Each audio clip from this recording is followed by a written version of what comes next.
Existe a história do cara que foi para o Japão e contou de uma cidade que tinha nascido em 34, que hoje tinha 500 mil habitantes, e o pessoal não falou mais com ele porque não acreditava que isso podia ser possível. Não teve nada de moleza não, viu?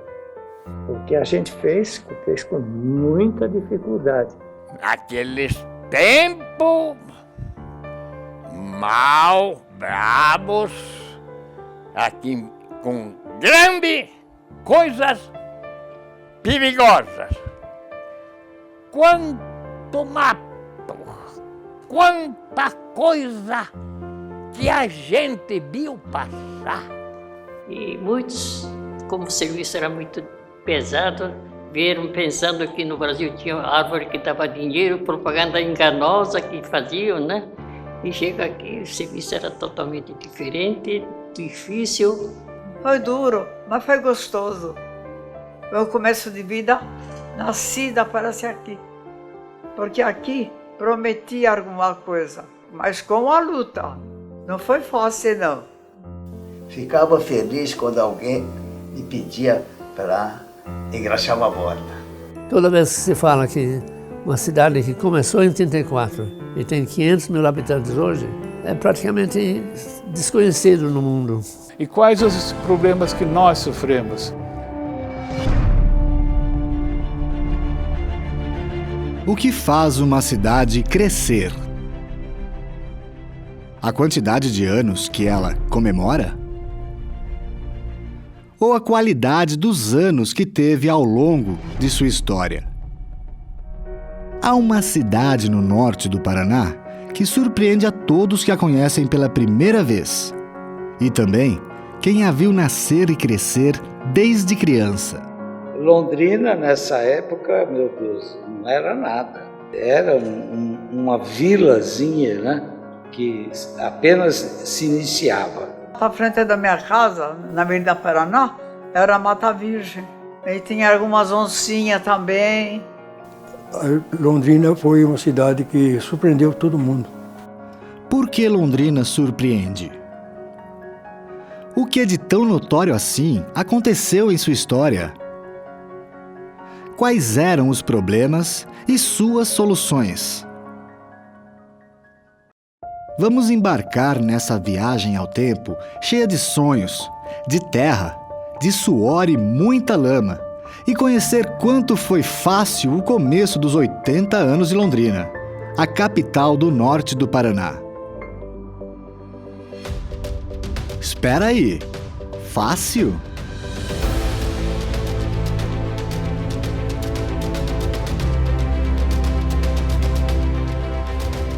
Será que chegar aos 80 anos como Londrina, a quarta cidade em população do sul do Brasil, foi algo que aconteceu, digamos, sem querer? A colonização seguiu um plano do qual meu pai era o responsável, que era a divisão das terras em lotes de 20 alqueires, 20 a 30 alqueires mais ou menos. O escocês Arthur Thomas é um dos principais nomes a quem se acredita o começo de Londrina.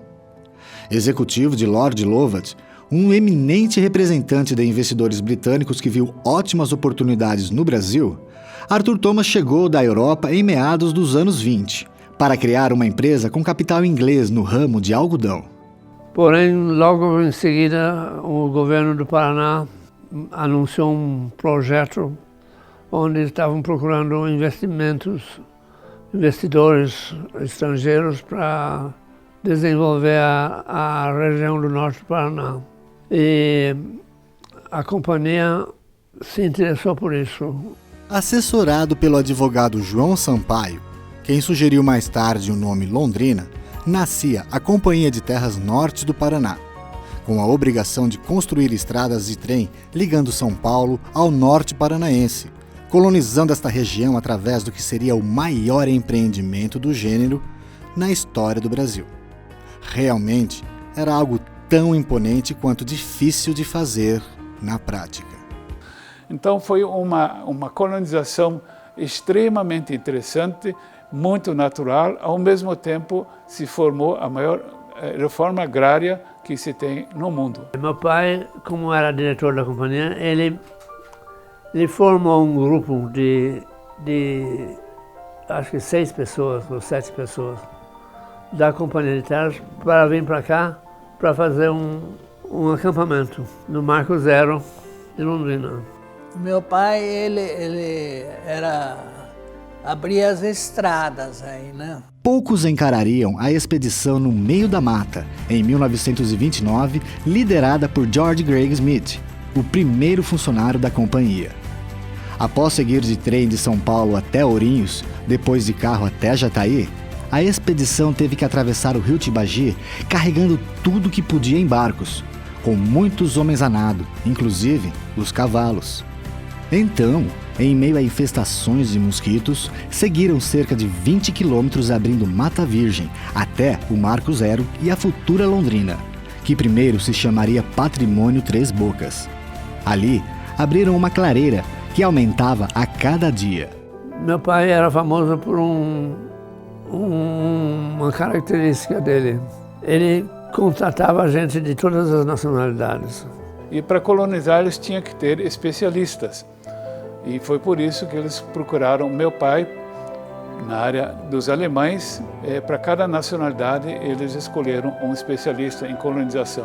Primeiro construiu-se o hotel e o almoxarifado da companhia. A madeira da floresta virava construção. A região se preparava para ser loteada, enquanto a terra roxa para dar frutos. Cada fazendinha, cada sítio tinha um acesso pela estrada em cima e acesso ao rio embaixo. Esse foi um princípio de colonização naquela época muito importante, eu acho. E também cada propriedade era feita com muita inteligência. A estrada ficava no espigão, ficava em cima e cada lote alcançava um rio, um córrego, né? Então todos os colonos tinham água própria, né? Aí o pessoal comprava o terreno e tinha 3 a 4 anos para pagar.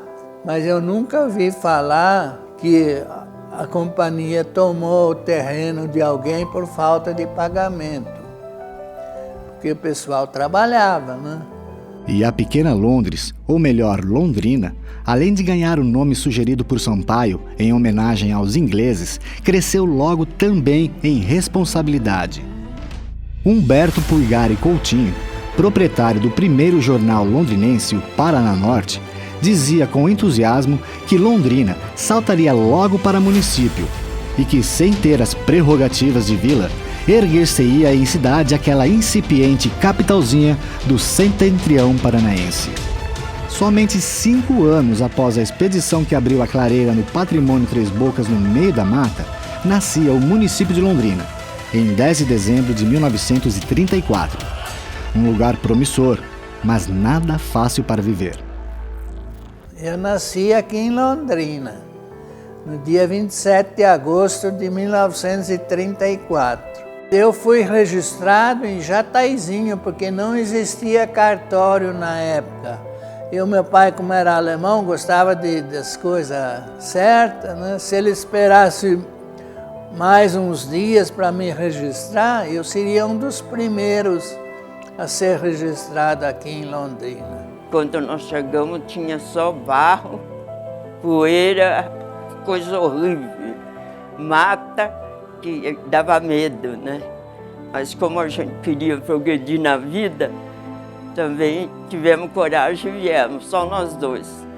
Então os ingleses, com muita inteligência, resolveram enviar cartas para as rádios, para jornais, revistas, etc., na Europa e na Ásia, dizendo o seguinte: venham para cá, nós temos terras férteis, virgens, que vocês não vão passar fome. A propaganda feita pela Companhia de Terras Norte do Paraná apresentou Londrina aos sonhos de gente de todas as regiões do Brasil e de nacionalidades como italianos, portugueses, alemães, espanhóis, japoneses, ucranianos, entre vários outros. Uma verdadeira globalização em plena década de 30. A propaganda da Companhia de Terras Norte do Paraná chamava a atenção de pessoas para cá, né? não tem saúva. E quem vinha aqui geralmente era agricultor e logo de começo viu que a terra era de cultura, terra boa. Chegando gente e mais gente. Mineiros, paulistas, cariocas, pernambucanos, alagoanos, baianos, vinha de toda a raça, em procura do norte do Paraná. Havia vários tamanhos de lotes. Cabe a meu pai uma grande honra, pois ele sugeriu aos ingleses de não vender propriedades grandes, porque se fosse semelhante ao Mato Grosso, nós teríamos hoje umas 50 grandes propriedades no norte do Paraná e todos nós talvez nem existiríamos aqui. Que perto da cidade eram pequenos, 10, 15 alqueires, mais longe, 50 alqueires. Era gente que veio para trabalhar, então a coisa foi. Começou a ficar famoso aqui o norte do Paraná e todo mundo vinha, né? E foi assim que de 33 países vieram imigrantes para cá. Enfim, as terras daqui, como ainda hoje são, era chamava-se o Eldorado do Brasil. Mas chegar nesse tal Eldorado não era mole não. A Terra Roxa foi um dos motivos do sucesso, mas a garra, a determinação e vontade de vencer foi o que, de fato, semeou a vitória. Ia-se para o norte do Paraná pela estrada de ferro de São Paulo a Ourinhos. De lá para Londrina tinha muito, mas muito chão mesmo. Eu, por exemplo, vim de trem até Ourinhos. Ourinhos tinha estrada de ferro da companhia que vinha até Jataizinho. Jataizinho para cá vinha na jardineirinha, essa chamada cateta aberta, trazia os compradores na jardineirinha até aqui. Eu sempre adorava essas viagens. Realmente não é que eu sentia que Nossa Senhora tem que fazer aquilo outra vez, não, eu gostava mesmo. O povo vinha mesmo de tudo quanto era lugar. Era caminhão, caminhonete, carroça, charretinha, charretona, de todo jeito. A minha mãe que chorava, coitadinha, porque ela nunca tinha visto um fim de mundo como era Londrina naquela época. Claro que havia quem realmente não tivesse o pé destinado a ser um pé vermelho, apelido a todos que aqui viviam. Encarar ou voltar? Eis a pergunta que separava homens de meninos. E às vezes eles ficavam assim 2, 3 dias, não tiravam a mudança do caminhão e voltava porque tinha medo do sertão. Alguns afirmam que nem a própria companhia imaginava que Londrina daria tão certa quando começou a vender os lotes. Realmente, a única moleza era o barro. Teria mesmo ela a plena segurança do sucesso do empreendimento? Eu acredito que não. Porque eles tinham uma certa dificuldade, enquanto não foi construída as pontes do Rio Tibagi, era a passagem tudo com balsas, uma dificuldade, uma mata tremenda até chegar aqui. Claro que também houve romantismo no olhar. A primeira impressão minha foi ver a mata, o sol estava se pondo, era mais ou menos 6 horas da tarde. Então aquela paisagem vermelha e verde ficou na minha lembrança e ficou guardado no meu coração. Praticamente, quando nós chegamos aqui em Londrina, era muito poucas casas, além das casas dos funcionários da companhia. Era tudo muito fácil. Quem chegasse devia tão somente construir a própria casa. Era uma casa de madeira que meu pai fez, trazendo as madeiras no ombro para construir a casa. Muitas vezes serrava a madeira com... Eles próprios serravam, botavam aquela torna em cima e um ficava em cima, o outro embaixo, puxando o trançador e fazia as madeiras, né? Nessa época, o ponto de descida com a mudança era a Praça Rocha Pombo, em meio a muito matagal. Era um lugar onde as pessoas saíam dos caminhões desciam as escadas e andava na lama até onde a casa da gente estava construída. Ali era o lugar de que chegava, assim, gente que não tinha por onde, era o dormitório daquele povo que chegava com mudança, como pau de arara, ou como mesmo pela estrada de ferro. Eu não tinha recurso, era o lugar deles dormirem, acomodar-se. A Terra Roxa, uma das mais férteis do mundo, era uma bênção para a plantação, mas uma complicação escorregadia para a população. Era muito barro, muita queda, muito escorregão, muita gente e roupas avermelhadas por todos os lados. Londrina era terra, barro puro. Era coisa do outro mundo. Poder entrar em casa, precisava tirar o chinelo na rua, sapato na rua. O barro era infinito. Muito mole a terra e liso. Então as pessoas faziam uma corrente como se fosse um sapato e andava acorrentado. Caçoavam tanto daquela corrente, meu Deus do céu. A Terra Roxa, quando chovia, era um barro e daí uns dias fazia sol, virava poeira. Mas não era mole. Eu caí 2 vezes na rua, que uma senhora disse que estava andando e escorregou. Tudo apressado, ela levantou, disse que tornou a escorregar. Era assim a vida. Você andava e ia formando no salto do sapato, ia aumentando a altura, né? Ia formando aquela bola de barro. Aí eu vinha descendo na Hugo Cabral, quando eu cheguei na esquina, um carroceiro falou, olha o boi, mas eu não vi o boi. Aí quando eu cheguei na esquina, ele chegou também, né? Aí ele me deu uma cabeçada e foi embora, não sei nem para onde ele foi. Quando fazia sol, a gente não chegava à tarde, não dava para enxergar. Quando passava um carro, e aquela poeira levantava demais, sabe? Então a gente quase não enxergava a tardezinha assim, sabe? Acontece que o povo de Londrina nunca se deu por vencido. Ao invés de ver lama, havia quem enxergasse uma oportunidade. De vez em quando se via um pranchar na rua aí, caía mesmo. E eu era um cara chegado, não via um tempo de chuva, falei, agora está na hora de eu ganhar meus trocos. Né? Costumava ir nesses lugares, nessas casas comerciais, vender pó de serra. Como na cidade de Sucupira, de Dias Gomes, nessa época o cemitério de Londrina existia, mas os poucos que aqui viviam trabalhavam tanto que ninguém tinha tempo para descansar em paz. Cemitério São Pedro não tinha ninguém enterrado. Então meu pai era meio brincalhão, ele dizia assim, vamos embora para Londrina porque lá não morre ninguém.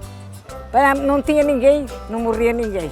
Hoje é praticamente impossível encontrar alguém disposto a viver num lugar tão rústico como na criança chamada Londrina. Aquele tempo era em charrete de cavalo para procurar seus recursos. Café, feijão e milho. Mas vinha um cavaleiro avisar, tira a criança da rua que vai passar boiada. E é interessante que minha avó deu para minha mãe uma caixinha de couro, que está hoje no Museu de Londrina, repleta de agulhas e botões, mas ela nunca usou esse material porque nós andávamos descalços, então não tinha meia para costurar, mas ela usou as agulhas para tirar o bicho de pé dos colonos, porque os colonos trabalhavam durante o dia, descalço, e voltavam à noite e embaixo de luz de vela, que nós não tínhamos ainda luz elétrica, tinha que ser no mesmo dia, porque no dia seguinte virava uma pelota de ovos e não tinha condições então de aguentar, porque coçava muito, né? Quem vinha para a lavoura, plantava milho, feijão, arroz para o gasto da família. E o café começou a produzir em 36, 37.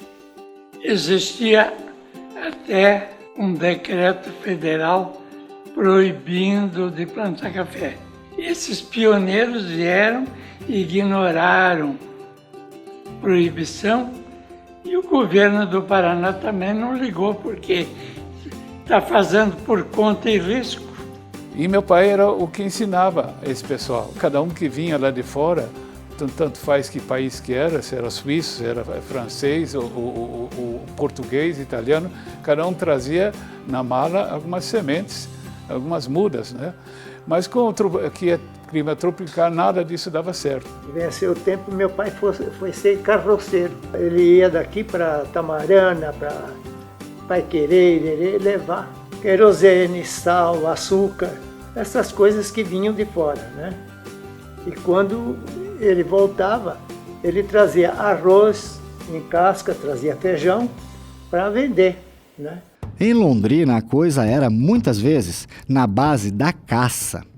O matadouro matava só 2 vezes por semana. Então, para servir tudo, não sobrava. Então, era caçado pouco a pouco para ter um quê para comer de mistura. E para facilitar ainda mais a vida no começo de Londrina, na época da guerra houve escassez de produtos de base como sal e querosene. Quando chegavam, formava-se uma fila gigante, cada família em busca da sua parcela. Que o Norte Paraná ficou totalmente isolado. Que chegava aquela fila para apanhar 1 quilo de sal, 1 litro de querosene e, quando não, às vezes, judiação. Aqueles que vinham lá do sítio, tinha fila e terminava o sal, terminava o querosene, porque não existia. Nós não tínhamos mais condições de trazer nem sequer fósforo. Tinha que manter o fogo aceso de um dia para outro. E nós tínhamos, ao mesmo tempo, pessoas como o João Carlos Strass, que tinha uma venda em Heimtal, e ele, durante a noite, com burros, com animais, ele ia até Assis para buscar alimentos para os colonos aqui, e forneciam para eles um sistema de caderneta, não sabendo se um dia ele ia receber o dinheiro ou não. Eram dificuldades que só podiam ser vencidas através do caráter de um povo, ou melhor, vários. Todos estavam lá para crescer. A gente cresceu dentro de um contexto onde todos se queriam bem, não importava a raça, porque tinha alemães, tinha italiano, tinha negros também, japoneses. Então a gente cresceu com Londrina, eu vou dizer quase que já antecipando a globalização. Depois que nós chegamos, aí o trem chegou e foi uma festa o trem. A chegada do trem foi festa. Que morava acho que umas 15 famílias aqui, mais ou menos, naquela época. O trem foi dia 28 de julho de 1935, eram mais ou menos 5 horas da tarde quando o trem chegou, com os vagões todos enfeitados de bandeirinha. E eu vi muita alegria nos olhos dos pioneiros. Mesmo assim, nada continuava fácil. Mas é o que tinha, né? O transporte que tinha, porque o outro era tudo terra, né? O que tinha é estrada de ferro, né?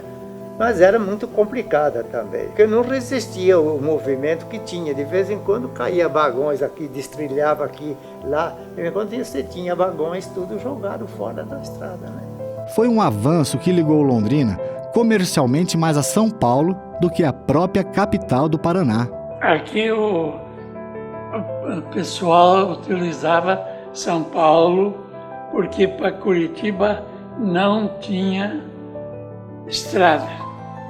Era vagão e mais vagão pela estrada de ferro para levar, para transportar o café até São Paulo para depois ir para as docas para exportar de Santos para fora. O café aqui era o ouro, né? O café aqui era uma coisa que parece que os caras pegavam assim, uma enxada, pegavam dinheiro que gastavam dinheiro, coisa de louco, gastavam dinheiro. E a melhor região para plantar café seria o norte do Paraná, porque é uma terra roxa, rica em ferro. Praticamente não tivemos infância, porque logo que esse café começou a produzir, mais 2 ou 3 anos mais tarde, eu ia para lá limpar os pés de café embaixo, aquelas covas, tirar o café que tinha, limpar junto com meus irmãos. E nós íamos carpir, né? Nós íamos tão cedo plantar e tudo. Nós saímos daqui a pé e íamos trabalhar a pé. Nós íamos pela estrada de ferro. E nós chegamos lá, estava escuro ainda. Quando nós chegamos lá, tinha vez que se esperava clarear para começar a trabalhar. O café para Londrina foi, podemos dizer, a mola propulsora mais importante para Londrina. Porque as pessoas vinham para cá, para o Eldorado do Brasil, que era chamada a região aqui de Londrina, vinham para cá, compravam terras da Companhia de Terras, né, dos ingleses, e plantavam café, porque isso aqui era plantar e produzir. Era uma maravilha de situação agrícola, né? Então, vinham os compradores de café de São Paulo, principalmente, que eram os exportadores, e aqui cada dia mais aumentava a produção. Produzia-se milhões de sacas de café, né? Em pouco mais de 20 anos, Londrina se tornou como uma capital. O movimento agrícola, financeiro e demográfico excedera tudo que se previa. Eram 14 bancos, 900 casas comerciais e 500 pequenas indústrias. No começo dos anos 50, Londrina está em 15º lugar em arrecadação de impostos, incluindo 7 capitais. Com 90 mil moradores, o semanário de maior circulação nos Estados Unidos publica uma reportagem com o título Land That Sells Like Money, ou seja, terra que cheira dinheiro.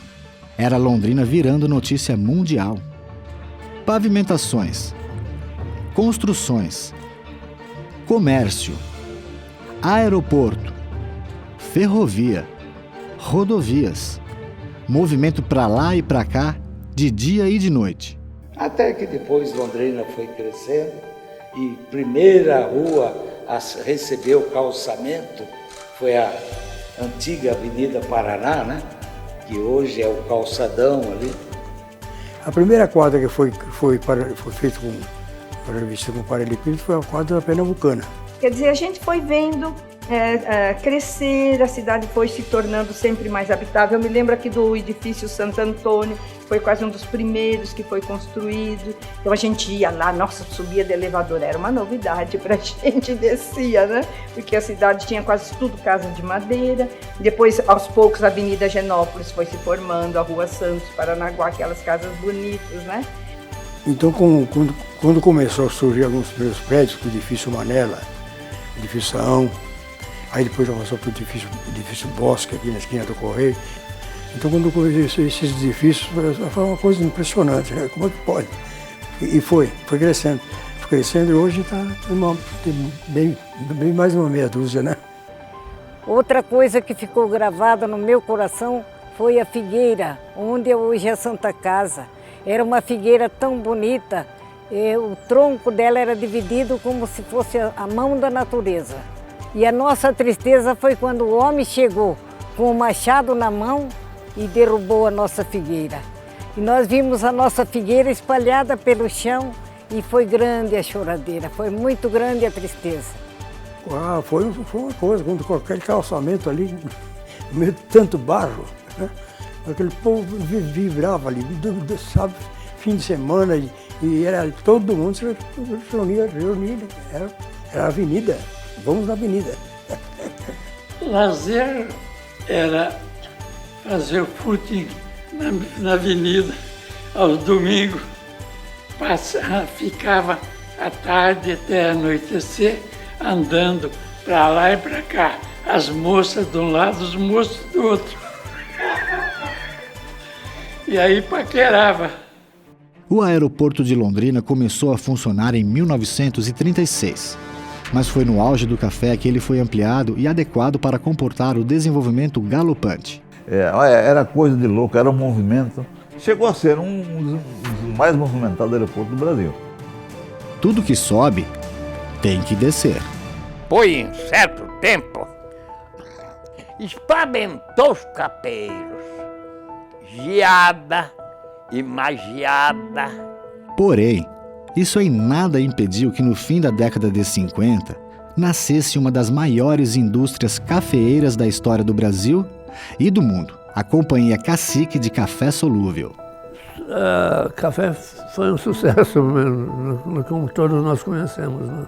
Até que as geadas realmente diminuíram a produção de café, né? A famosa geada de 1975. Naquele ano teve cenas de muitos sitiantes olhando para a geada no começo de manhã e cometendo suicídio aqui. Foi uma tragédia muito grande, né? De capital mundial do café, como ficou conhecida nos anos 50, Londrina empreende nos anos 70 em outras atividades agrícolas por questões sociais, visto que grande parte das pessoas morava na cidade, por fatores tecnológicos, devido aos novos maquinários agrícolas, e motivos produtivos, já que novas culturas eram incentivadas. A soja passa a ser a principal nova cultura. O que era preciso? Melhorar o conhecimento. O Embrapa e o IAPAR instalam-se em Londrina, dando um salto à pesquisa agropecuária não só da região, mas de todo o Brasil. Londrina não espera, faz acontecer. Em sua história, poucos foram os recursos do governo. A maioria sempre ficou na capital do estado. Um exemplo é o Parque Industrial Londrinense, que contou com 100% de recursos do município, enquanto que o da capital foi criado com recursos estaduais mal distribuídos. Por isso, Londrina sempre se virou, se emancipou sozinha de forma política, privada e social.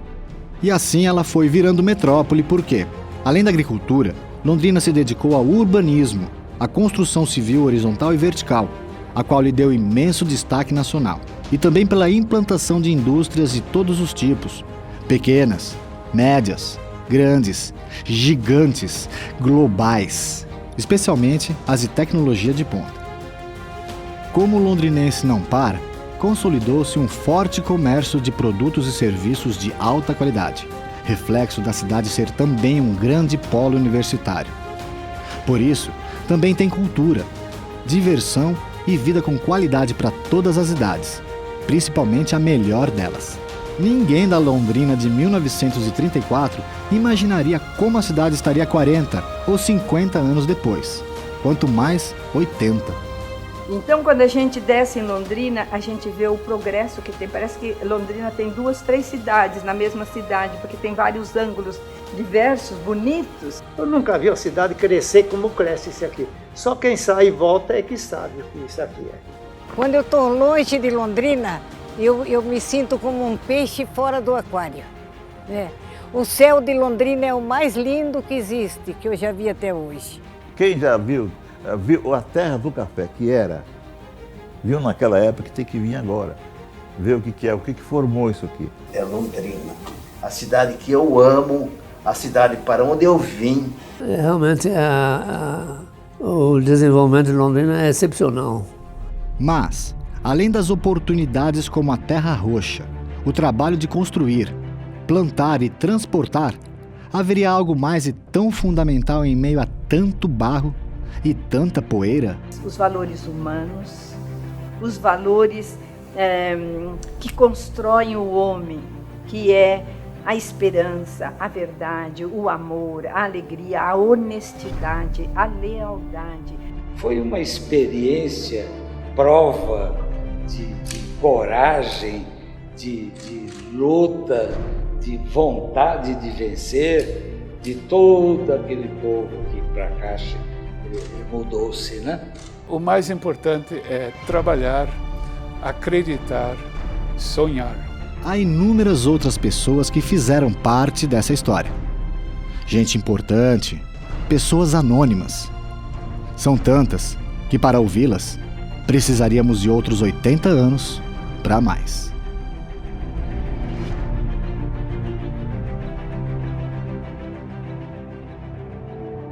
Hoje, a capital do norte do Paraná é a segunda cidade mais populosa do estado e a quarta do sul do Brasil. Tem população de 550 mil habitantes urbanos e mais de 1 milhão na região metropolitana. Londrina tem quase 3 mil indústrias e mais de 30 mil comércios e serviços, além de ser um importante eixo de negócios entre o Brasil e o Mercosul. Tudo isso confirma que o que fez Londrina crescer não foi só a quantidade de anos, mas a forma como a sua gente aproveitou cada segundo de sua história em busca da realização dos seus sonhos. Relembro as belas madrugadas da Londrina de outrora. No canto da passarada, a música sonora. Era tudo tão bonito no meu rancho de palmito, quem me dera ver agora. A lua gagando em festa no verde manto da floresta, quando a noite era tão bela. O luar cobrindo a mata, seus raios em cascatas beijavam minha janela. Era silêncio em serenata da lua cor de prata clareando o meu sertão. Cheia de amor e esperança, guardei tudo na lembrança e tranquei no coração. No meu rancho de palmito era tudo tão bonito, só restou recordação. Dos pioneiros tão felizes, construindo as raízes desta Londrina florão. Ficavam tão engraçados, com sapatos acorrentados, caminhando com lassidão. Na lama escorregadia, quando a chuva caía, molhando o mais belo sertão. Se eu pudesse, agraciaria, com beijo todos os dias, aquelas mães pioneiras que não esqueço jamais. Heroínas verdadeiras, que eram todas iguais. Confesso, sou eterna enamorada desde o tempo de menina, apregoando a beleza, exaltando a grandeza da minha amada Londrina.